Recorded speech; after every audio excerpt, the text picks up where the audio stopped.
दोस्तों, हमारे एएमटीसी YouTube channel में आप सभी का स्वागत है। चलिए मैं आज आप लोगों के लिए वीडियो लेकर आया हूँ। ठीक है, polytechnic, paramedical, ITI, BSc nursing, agriculture, entrance exam 2022 में देने वाले जितना विद्यार्थी है 10th 12th लेवल का सभी, ठीक ना, ये सब के लिए बहुत ही फ़ायदा है। ठीक है, तो ये वीडियो देखने से ये क्वेश्चन जो है 2020 का, ठीक ना, ये क्वेश्चन 2020 का प्रीवियस ईयर्स का क्वेश्चन है। ठीक है, 2020 में जितना भी केमिस्ट्री में क्वेश्चन पूछा गया है वो टोटल क्वेश्चन इसमें है। टोटल 30 क्वेश्चन पूछा जाता है केमिस्ट्री से, आप इसको याद रखिएगा। ठीक है, तो आप देख सकते हैं कि केमिस्ट्री में, क्योंकि केमिस्ट्री में है बहुत वैसे ऐसा क्वेश्चन है कि कौन कहाँ से पूछा जाता है, नहीं पूछा जाता है, ये विद्यार्थियों को बहुतों को पता नहीं होता है। तो सो गाइस, इस वीडियो को आप शुरू से लेकर के लास्ट तक देखिएगा और देखने के बाद आपको पता चल जाएगा वीडियो कैसा है, नहीं है, आपको समझ में आया नहीं आया। तो आप देखने के बाद आपको बहुत ज़्यादा इससे अनुभव होगा और बहुत हेल्प मिलेगा इस वीडियो के माध्यम से।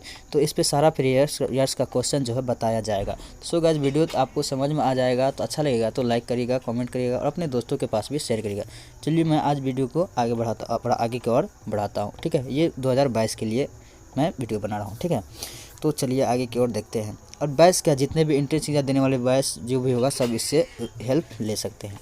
ठीक है, तो चलिए देखिए आगे की ओर क्वेश्चन बताते हैं। 1 नंबर का, 1 नंबर में पहला क्वेश्चन है मेरा, देखिए। ठीक है, नाइट्रोजन है ना, नाइट्रोजन पहचान। ठीक है, ये मेरा क्वेश्चन है। नाइट्रोजन पहचान के लिए है ना लेसंगने परीक्षण है ना निम्न में से किसके साथ होता है।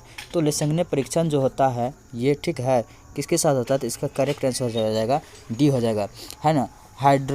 हाइड्राजिन नो बेंजिनो, हाइड्राजिन इसका नाम हो जाएगा, हाइड्राजिनो बेंजिनो के साथ होता है। ठीक ना, या फिनाइल बेंजिन, हाइड्रा बेंजिन भी कह सकते हैं। ठीक है, चलिए दूसरा क्वेश्चन है मेरा, ठीक ना, नाभिक का आकार होता है। दूसरा क्वेश्चन है मेरा, नाभिक का आकार होता है। तो नाभिक का जो आकार होता है, ठीक ना, नाभिक का आकार 10⁻⁻ है ना -15 क्या होता है, इसका मीटर होता है। आंसर सही हो जाएगा। ठीक है, ये याद क्वेश्चन रहती है, रिपीटेड क्वेश्चन है। ठीक है, चलिए अगला क्वेश्चन है। ठीक है, अगला क्वेश्चन है कि डैश गैस विस्तारित होती है, डैश गैस विस्तारित होती है जब जिंक हाइड्रोक्लोरिक एसिड के साथ अभिक्रिया करता है।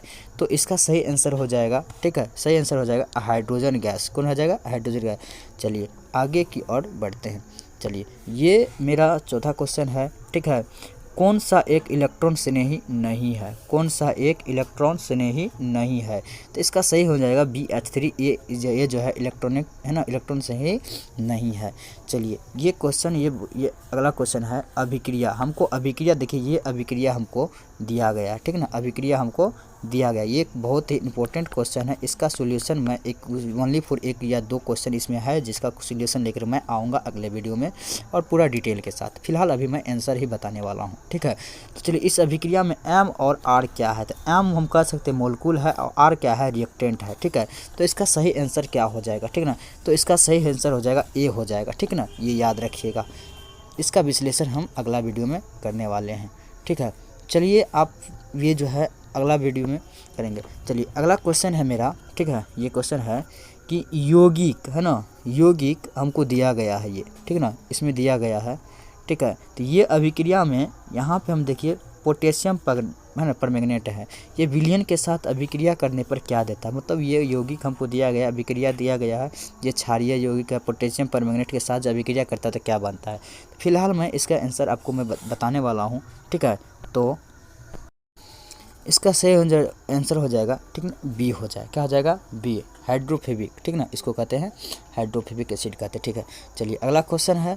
ठीक है, अगला क्वेश्चन है मेरा, है ना, कि धातु है ना, किस धातु ऑक्साइड का कार्बन के साथ अपचयन नहीं होता है।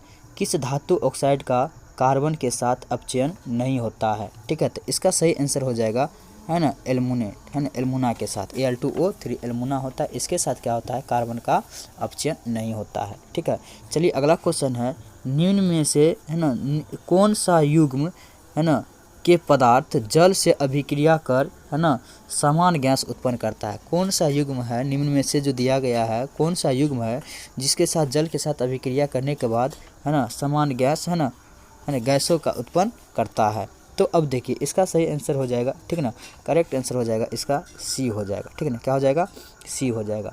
चलिए अगला क्वेश्चन देखते हैं। ठीक है, कैल्शियम और कैल्शियम ऑक्साइड है ना, हाइड्रोजन।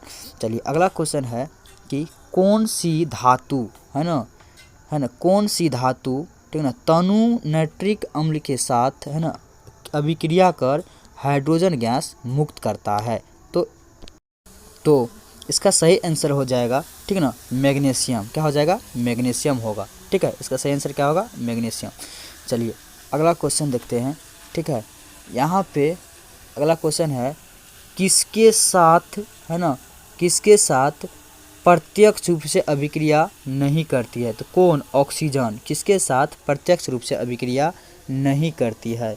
तो यह ऑक्सीजन जो है क्लोरीन के साथ प्रत्यक्ष रूप से अभिक्रिया नहीं करती है। ठीक है, चलिए अगला क्वेश्चन है। ठीक है, किसमें एक 4 एकांकी युग्म इलेक्ट्रॉन होता है? तो इसका सही आंसर हो जाएगा क्लोरीन। क्लोरीन में क्या होता है? 4 एकांकी युग्म इलेक्ट्रॉन होता है, क्योंकि क्लोरीन ही एक ऐसा है इसमें, ठीक है, जो इलेक्ट्रॉन को क्या करता है? ग्रहण करके अपना अष्टक प्राप्त करता है। एक इलेक्ट्रॉन क्या करता है? ग्रहण करके वह 8 इलेक्ट्रॉन बनाता है। चलिए ठीक है, अगला क्वेश्चन है, ठीक है ना, किसी भी घोल का पीएच मान क्या होता है यदि उसमें हाइड्रोजन आयन सांद्रण का है ना 0.011 m होता है, मोलरता होता है? तो इसका सही आंसर हो जाएगा, ठीक है, तो इसका सही आंसर हो जाएगा, ठीक ना, 1। क्या हो जाएगा? 1, मतलब बी आंसर सही होगा। ठीक है, अब देखिए यहाँ पे, सॉरी 1 नहीं, यहाँ पे इसका आंसर हो जाएगा सी हो जाएगा, मतलब 2 आंसर हो जाएगा। ठीक है ना, इसका आंसर क्या हो जाएगा? 2 हो जाएगा। ठीक है, तो इसमें ये जो है ये दिया गया है, ठीक है, देख सकते हैं कि ये जो दिया गया है, तो इस पीएच का मान यदि है ना उसमें हाइड्रोजन का आयन सांद्रता 0.01 हो तो उसमें जो है ना इसका मान जो हो जाता है कितना हो जाता है? 2 हो जाता है। ठीक ना, चलिए अगला क्वेश्चन है, ठीक है, कि आमाशय रस का पीएच मान लगभग क्या होता है? आमाशय रस का पीएच मान होता है 1.4 होता है। कितना होता है? 1.4 होता है। चलिए अगला क्वेश्चन है, ठीक है, तो कौन क्लोरीन है ना के साथ एक से अधिक यौगिक का निर्माण कर सकता है ना? कौन क्लोरीन के साथ एक से अधिक यौगिक का निर्माण कर सकता है?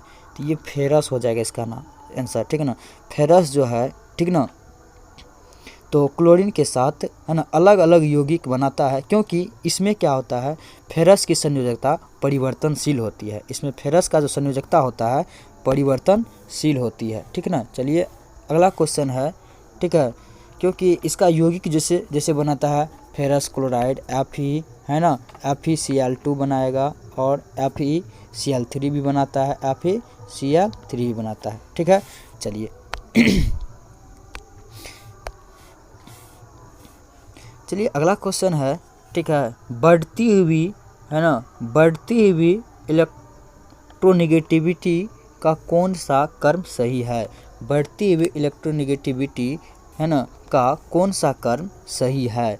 तो बढ़ती हुई इलेक्ट्रोनेगेटिविटी का जो है ना इसमें कर्म जो है पहले सिलिकॉन, ये होगा सही, सिलिकॉन, फास्फोरस, कार्बन, नाइट्रोजन, ये है। ठीक है, इसका सही आंसर हो जाएगा, क्योंकि इसका विद्युत ऋणात्मकता जो होता है, ठीक ना, सिलिकॉन का विद्युत ऋणात्मकता होता है, ठीक ना, इसका विद्युत ऋणात्मकता होता है 2.55 और यहाँ पे इसका फास्फोरस का जो होता है 1.9 होता है और यहाँ पे कार्बन का जो होता है, ठीक ना, सॉरी कार्बन का होता है ये 2 ये होता है कार्बन का इतना होता है। ठीक है, और इसके साथ सिलिकॉन का होता है 1.9 होता है, फास्फोरस का होता है 2.19 होता है, इसके बाद नाइट्रोजन का 3 पॉइंट कितना होता है? ठीक ना, 0.4 होता है।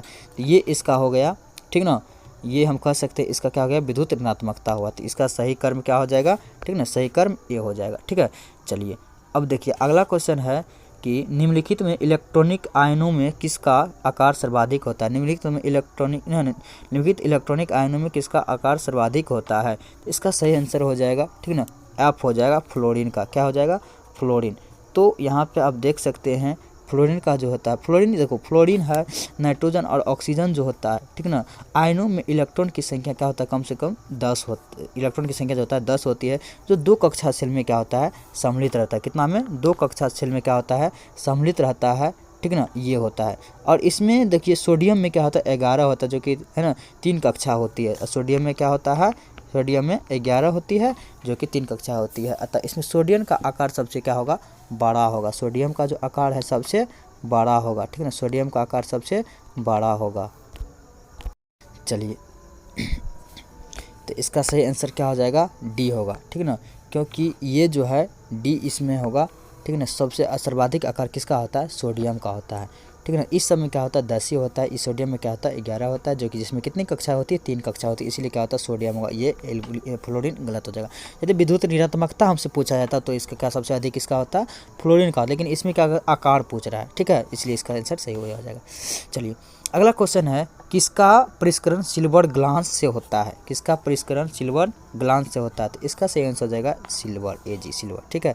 चलिए आगे की ओर बढ़ते हैं, ठीक है। अगला क्वेश्चन है मेरा, ठीक है ना, कि मृदु साबुन लवण होता है, मृदु साबुन लवण होता है, ठीक ना।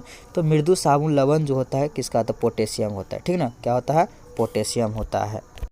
चलिए अगला क्वेश्चन है, ठीक है, कौन सा है ना गैस उच्च ताप और एक उत्प्रेरक की उपस्थिति में है ना इथाइल अल्कोहल है ना और कार्बोक्सिलिक में बदल जाता है, अल्कोहल कार्बोक्सिलिक है ना एसिड में बदल जाता है। तो यहाँ पे हम कह सकते हैं, ठीक ना, ये जो है इसका सही आंसर हो जाएगा, ठीक ना, बी हो जाएगा, मतलब CO2 कार्बन डाइऑक्साइड होता है। चलिए अगला क्वेश्चन, एक यौगिक में नाइट्रोजन तथा ऑक्सीजन 28 ग्राम है ना, एक यौगिक में नाइट्रोजन और ऑक्सीजन कितना 28 ग्राम है ना और 80 ग्राम का अनुपात है, 28 ग्राम और 80 ग्राम का अनुपात है। तो इस यौगिक का सूत्र क्या होगा, तो इस यौगिक का जो सूत्र होगा, ठीक ना, इस यौगिक का सूत्र हो जाएगा N2 और O3 है ना, N2 और O5 हो जाएगा, क्या हो जाएगा N2 और O5 होगा। इसका सही जगह N2 और O5 होगा, क्योंकि इसमें जो है N2 और O5, क्योंकि 28 देखिए नाइट्रोजन है तो नाइट्रोजन का कितना है, चलिए इसका हम विश्लेषण कर देते हैं। यहाँ पे कैसे होता है, यहाँ पे देखिए नाइट्रोजन है, ठीक ना, तो नाइट्रोजन यहाँ पे जो है नाइट्रोजन का कितना हो गया 7 है ना, तो 7 दूना कितना हो गया 14 है ना, 2 नाइट्रोजन है तो 14 दूना कितना हो गया 28, मतलब हम कह सकते हैं 14 × 2 प्लस कितना होगा ऑक्सीजन का 16 गुना 5, तो 16 पंचा 80, मतलब ये हो गया 28:80। इसका सही आंसर हो जाएगा बी, ठीक है। तो चलिए आगे की ओर देखते हैं, ठीक है। अब देखिए अगला क्वेश्चन है मेरा, ठीक है, कि है ना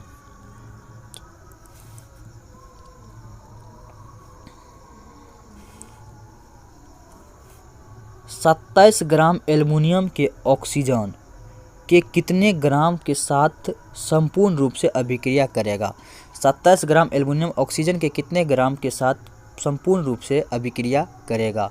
तो ये जो है, ठीक है, ये एल्युमिनियम के, ठीक ना, तो एल्युमिनियम के, तो इसका सही आंसर हो जाएगा 24 ग्राम, ठीक है ना।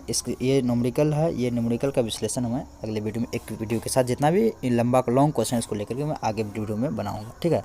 चलिए देखिए HCHO, ठीक है, मतलब CHCHO है ना OH में कार्बन का ऑक्सीकरण संख्या दिया गया, हमको पूछा जाता है, ठीक है ना, क्योंकि कार्बन की संख्या है ना इसमें पूछ रहा है कितना होगा, ठीक है।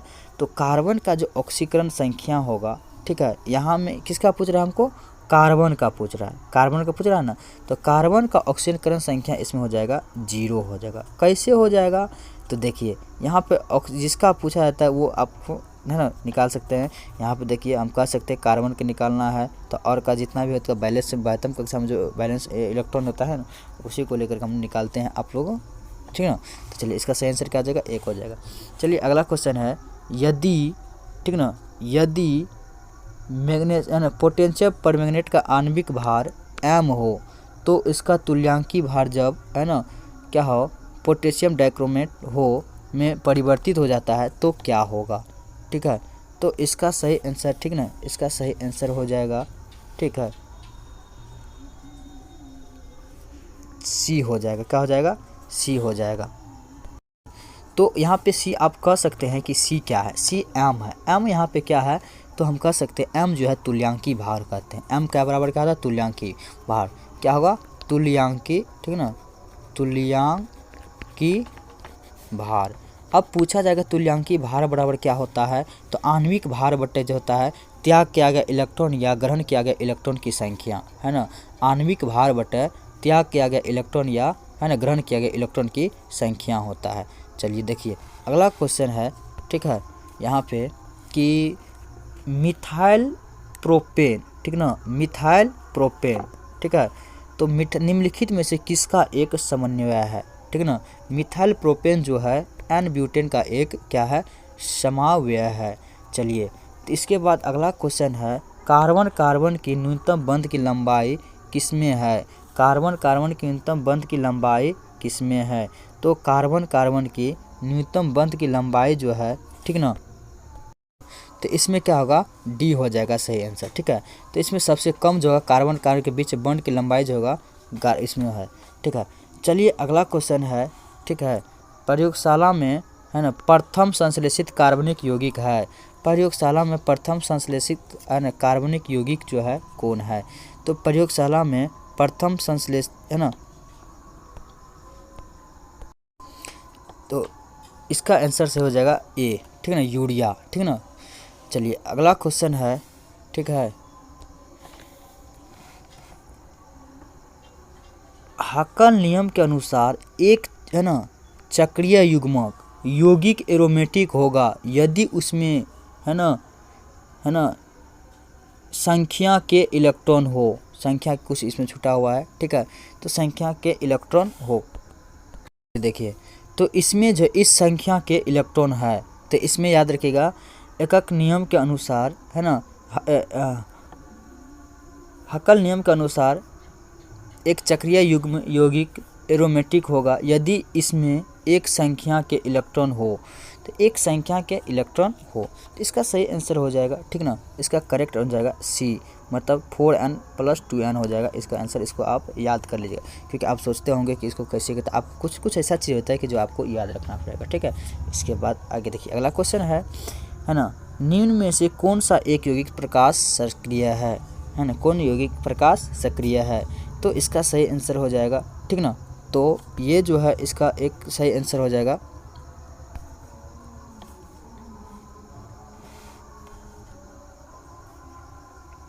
तो निम्न में से कौन एक यौगिक प्रकाश सक्रिय है? तो यहाँ पे इसका जो है सही आंसर आपको, है ना, निकल जाएगा एमाइन, सर।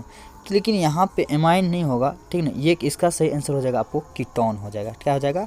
कीटोन हो जाएगा, ठीक है।